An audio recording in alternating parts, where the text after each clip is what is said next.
자, 한번 볼까요? 자, 우리가 이제 목적의 가능성이라는 것이 먼저 나와 있죠. 이 목적의 가능성, 왜 이게 먼저 나오냐면, 우리가 이제 법률행위 효력 요건이 있잖아요. 이 효력 요건에서는 뭐가 있다? 여기 일반적 효력 요건하고요, 여기 특별 효력 요건이 있단 말이죠. 특별 효력 요건. 근데 이 일반 효력 요건에서는 뭐가 있냐? 먼저 당사자가 있죠. 당사자는요, 권리 능력, 의사 능력, 행위 능력이 있을 것. 만약에 행위 능력이 없으면 뭘 한다? 제한 능력자죠. 여기 당사자가 있고요. 여기 뭐가 있다? 목적이 이렇게 있죠. 목적. 이때 목적이라고 하는 것은, 이 목적이 뭐냐면 다른 말로 그것을 법률행위 내용이라고 하고요, 이것을 다른 말로 뭐라 한다? 법률 효과라고 얘기하는 거예요. 그래서 갑과 을이 청약과 승낙에서 계약을 하죠. 그럼 우리는 그 계약을 뭐라 한다? 법률 요건. 법률 요건을 뭐라 한다? 원인. 원인에 의해서 결과로서 뭐가 나온다? 법률 효과. 그 법률 효과는 매도인은 등기를 해줄 의무가 있고, 매수인은 잔금을 지급할 의무가 생긴다, 이 말이죠. 이 법률 효과를 다른 말로 뭐라 한다? 법률 행위의 목적, 계약의 목적이라고 하고요, 그것을 뭐라 한다? 내용이다, 이렇게 얘기하죠. 그래서 목적이다, 내용이다, 효과라고 하는 말은 다 같은 말이죠. 알겠죠? 그래서 여기서요, 이 목적은 먼저 확정이 돼야 돼. 이러면 이 확정성이라는 것은 언제까지 확정이 돼야 된다? 이행기까지. 그래서 이행기까지 확정이 돼야 돼. 이행기. 알겠죠? 그래서 이행기, 계약 체결 당시가 아니고, 그 다음에 목적의 가능성이에요. 우리가 이 목적의 가능성이라는 것은 사회 통념에 의해서요, 여기서 뭘 나눈다? 가능과 불능으로 나누는 거예요. 가능과 불능. 그럼 이 또 불능은 우리가 법률적 불능이냐 사실적 불능이냐? 그럼 사실적 불능은 한강에 빠진 반지를 찾을 수 있는가? 사실상 불가능하죠? 그 다음에 두 번째는요, 법률적 불능은 우리는 저당권은 지상권하고 전세권 위에 저당을 잡을 수 있거든요. 그런데 지역권 위에는 저당을 잡을 수 있어요, 없어요? 없다. 하면은 법률적 불능이죠. 우리가 질권은요, 전당포죠. 동사는 질권의 객체로 할 수 있는데요, 부동산은 질권의 객체가 된다, 안 된다? 안 되죠. 그것을 얘기하는 거예요. 그것을 우리는 불능이다, 이렇게 얘기한단 말이죠. 그런데 이 불능 중에 가장 대표적인 게 바로 뭐냐? 법률행위 성립 당시를 기준으로 해서요, 여기서 뭐가 있다? 원시적 불능하고요, 그 다음에 여기 후발적 불능, 이렇게 두 가지로 나뉘는 거예요. 원시적 불능과 후발적 불능. 원시적 불능은 뭐죠? 원시적 불능은 이미 멸실됐다, 이미 수용이 됐다, 이 말이죠. 그럼 원시적 불능은 신뢰 이익을 배상한다, 이행 이익을 배상한다. 그래서 원시적은 무슨 이익을 배상한다? 신뢰 이익을 배상하는 것이죠. 여기에서요, 원시적이면서 객관적 불능이죠. 객관이라는 것은 3층짜리 건물이 전부가 다 멸실된 것을 객관적. 3층 중에서 일부만 멸실되죠. 뭐죠? 3층 건물은 그대로 있는데 내가 남의 물건을 처분한 거예요. 그러니까 내가 남의 물건을 처분했으니까 나는 등기를 해줄 수가 있다, 없다? 없죠. 그것을 주관적이다. 플러스요, 여기요, 전부 불능, 전부가 불능이다, 일부가 불능이다, 이 말이죠. 이렇게 전부가 불능인 것을 말한다? 그것은 무효라고 얘기하는 거예요. 무효다. 그래서 원시적, 객관적, 전부가 불능이면 무효라고 얘기하는 거예요. 그런데 535조 계약 체결상의 무슨 책임? 과실 책임. 계약을 체결하는 과정에서 계약을 체결하는 과정에서 잘못 있는 사람 책임을 진다. 계약 체결상의 과실 책임을 질 수도 있다, 이 말이고요. 그럼 이게 원시적 객관적 일부가 불능이죠. 일부가 불능일 때는 수량을 지정한 매매. 우리가 이제 수량을 지정한 매매란 말이 꼭 나와야 돼요. 이것은 뭐라고 한다? 평당 100만 원에 100평을 1억 원에 샀다, 이 말이죠. 그런데요, 막상 와서 사가지고 측량을 해보니까 일부라는 것은 미달됐다, 이 말이에요. 미달됐다. 100평 줄 알았더니 80평이더라, 이 말이죠. 이것을 뭐라 한다? 수량을 지정한 매매에서 일부가 부족이다, 이 말이잖아요. 이런 경우는 뭐라 한다? 574조 수량 부족의 담보 책임이다, 이렇게 얘기하죠. 담보 책임이다, 이렇게. 이때 담보 책임에서는 매수인이 선인 경우, 계약해제나 손해배상을 청구할 수가 있는 거죠. 손해배상 이렇게. 근데 여기 후발적이죠. 후발적이면 어떻게 해요? 후발적은 매매계약 체결 후에요. 계약을 체결하고 났다. 그럼 무조건 후발적이죠. 후발적은 무조건 유효가 돼요. 후발적은 무조건 유효. 알겠죠? 그 다음에 여기 후발적이니까 계약 체결 후잖아요. 후. 이것은 무슨 이익을 배상한다? 이행 이익을 배상한다. 이행이익 이렇게. 그 다음에 여기 후발적이죠. 유효죠. 유효인데요. 여기서 이제 세 가지로 나눠죠. 원칙은 후발적은 원칙은 유효인데 여기서요 매도인을 뭐란다? 이러면 채무자라고 하는 거예요. 채무자 매도인을요. 매수인을 뭐란다? 매수인을 채권자라고 얘기하는 거예요. 왜 매수인이 채권자냐? 매수인은 항상 우리가 채권자냐 채무자냐 하는 것은 항상이 아니고 일단 아무런 말이 없으면 물건을 기준으로 물건. 그러니까 물건을 매도인은 넘겨줘야 되니까 채무자.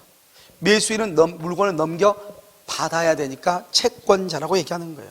그 다음에 여기 쌍방 이렇게. 쌍방 이것은 뭐죠? 천재지변 이 말이죠. 천재지변 제3자 이 말이죠. 그래서 여기서 보면 매도인이 잘못을 했다.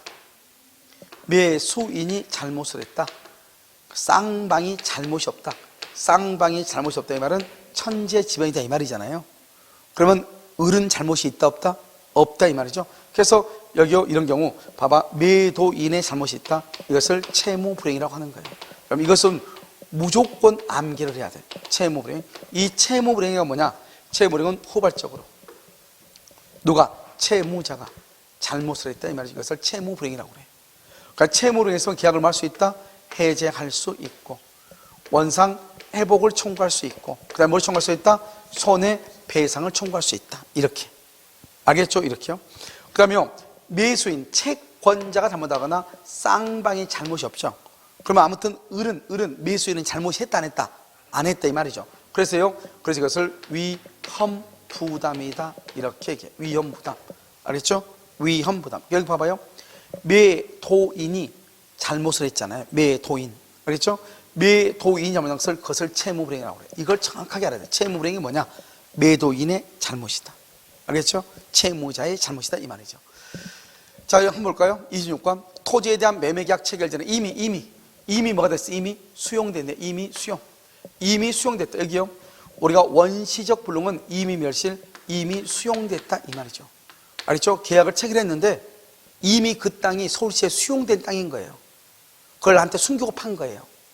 알겠죠? 그럴 수 있어 없어? 있죠? 그것을 원시적이다 이렇게. 이미 수용됐다. 그것은 체결 전이죠. 전에 이미. 그래서 이것을 후발적이 아니고 뭐라 한다? 원시적이다 이렇게. 원시적 이렇게. 자, 27번요. 계약이 체결된 후 뭐라고요? 체결된 후 이게 중요하죠? 체결된 후 그럼 뭐요? 원시적 후발적은 유효 무효? 일단은 유효인데 여기 건물이 전소됐다고 그랬죠. 누구 때문에 건물이 전소됐냐 이 말이죠. 채무자의 잘못으로 전소됐으면 채무불이행, 매수인의 잘못으로 멸실됐으면 그건 뭐라 한다? 위험부담이라고 얘기하는 거예요. 그러니까 여기 체결된 후 그래서 이걸 뭐죠? 후발적이죠. 그럼 후발적은 유효예요 무효예요? 후발적 불능은 유효 무효? 유효이죠. 유효. 알겠죠? 그래서 건물이 전소됐죠. 그 매매계약은 무효이다. OX X 뭐다? 유효이다. 왜? 제약이 체결된 후 후발적이니까 유효 무효? 유효 이렇게. 28번 타인 소유 동산 남의 물건. 우리 아까 얘기했죠? 의무 부담 행위는 누구든지 할 수 있다. 누구든지. 그래서 타인 소유 부동산은 매매의 목적물이 될 수 있다 없다? 없다. 틀렸죠? 매매의 목적이 될 수가 없다. 틀렸어. 왜요? 우리는 타인 소유임을 알면서도 매매계약을 체결할 수가 있다 없다? 있다. 그럼 왜 그래요? 봐봐요. 이렇게 건물이 이렇게 있죠. 건물 있으면 갑이요 이건 원래 A 건데요 갑이 이것을 을한테 팔 수 있죠. 계약을 할 수 있죠. 계약은. 그런데 뭘 해줘야 돼? 중요한 것은 등기죠. 그래서 만약 갑이 A한테 갔더니 등기를 좀 달라 했더니 준다 안 준다? 안 주죠. 그러면 갑도 을한테 등기할 수 있다 없다? 없죠. 그러면요 을이요 돈을 못 받았으니까 화나겠네요 갑한테요. 그래서 을이 갑한테 쫓아가서 너가 책임을 져라 이렇게 하는 것을 담보책임이라고 한단 말이죠. 그럼 이렇지 않는요 여기 당연히요 갑이라는 사람이 A한테 등기를 넘겨받아서 다시 을한테 등기해주면 아무런 문제가 있다 없다? 없다. 알겠죠? 그래서 타인 소유 부동산도 매매의 목적물이 될 수 있다, 없다? 있다, 있다. 알겠죠? 있다. 이렇게 해야죠. 자, 29번은요. 수량, 방금 얘기했죠. 수량을 지정한 매매는 평당 100만 원 이 말이에요. 수량을 지정한 토지 매매 계약에서 실제 면적이 계약 미달, 미달. 여기 미달이죠? 우리가 여기서 수량을 지정한 토지 매매죠? 여기 한번 봐봐. 여기 보면 수량을 지정한 매매죠. 평당 100만 원에 100평 그렇게 했는데 이게요 미달된다. 미달 100평이 안 된다 이 말이죠. 미달됐다. 그럼 무슨 책임으로 간다? 담보 책임으로 가는 것이다. 담보 책임.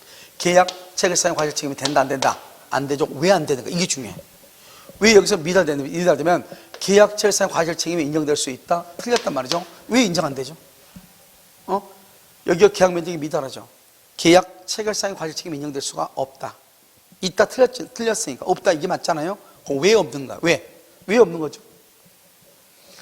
그것은 여러분 왜 그러냐? 계약 체결상의 과실 책임은 전부가 불능이에요? 일부가 불능이에요? 전부가 불능일 때 계약 체결상의 과실 책임이에요.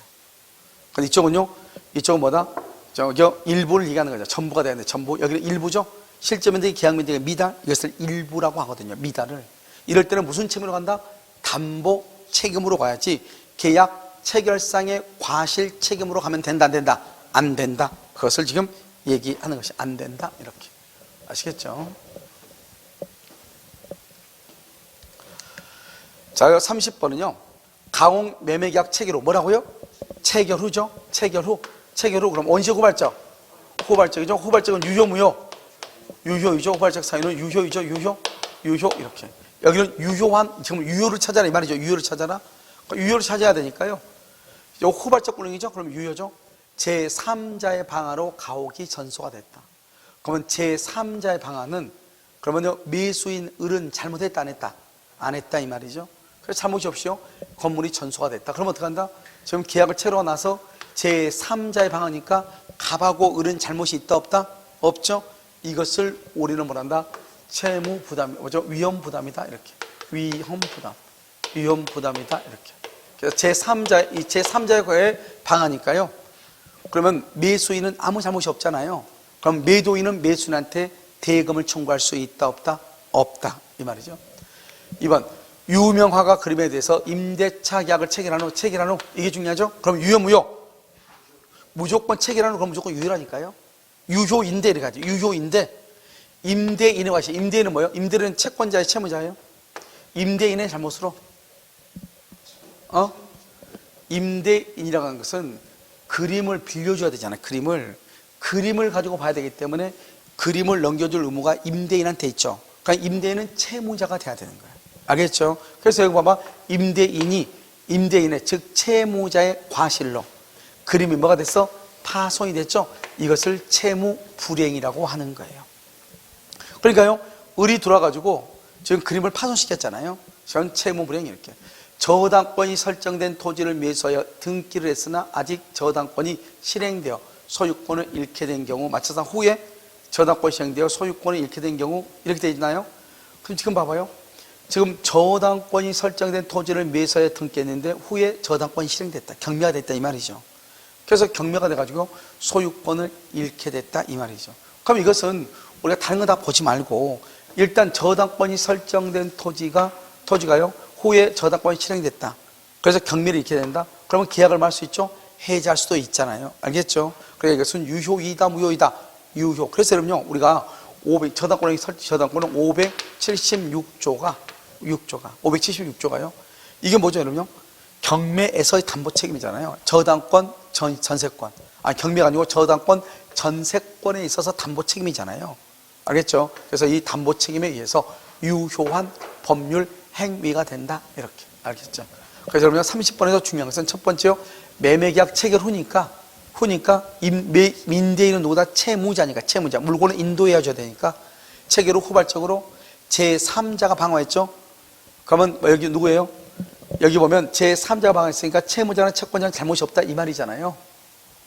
그래서 이것을 우리 뭐란다? 그것을 체결 후 제3자 방어 채무자 위험 부담주의 쌍방이 잘못이 없다. 그다음에 여기 보면 유명화가 그림에 대해서 임대차 계약을 체결한 후 임대인의 과실이죠. 임대인은 누구로 한다?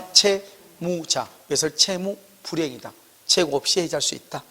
저당권이 설정된 토지를 매수하여 등기를 했으나 후에 저당권이 실행되어 소유권을 잃게 된다. 그럼 이거 대표적인 게 뭐죠? 바로 576조죠. 그래서 576조 저당권의 행사죠.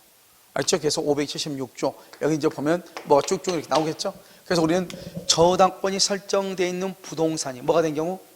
저당권이 설정된 부동산이 경매가 돼가지고 소유권을 잃게 되면 576조. 아시겠죠? 그러니까 여기하고 똑같단 말이죠. 알겠죠? 그래서 유효니까요. 선악불문하고 뭘 행사할 수 있다? 대금을. 선악불문하고 뭐를 청구할 수 있다? 그래서 계약 해제와 손해배상을 청구하죠. 선악불문하고 계약 해제와 손해배상. 매매득임이 아니고 저당권이니까요. 경매니까 뭐하고 선악불문하고 대금 뭐죠? 선악불문하고 해제하고 손해배상하고 선악불문하고. 아시겠죠? 이렇게.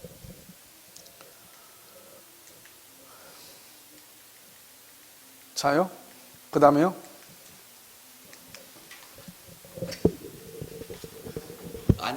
끝이 아니고요. 배터리가 나갔어요.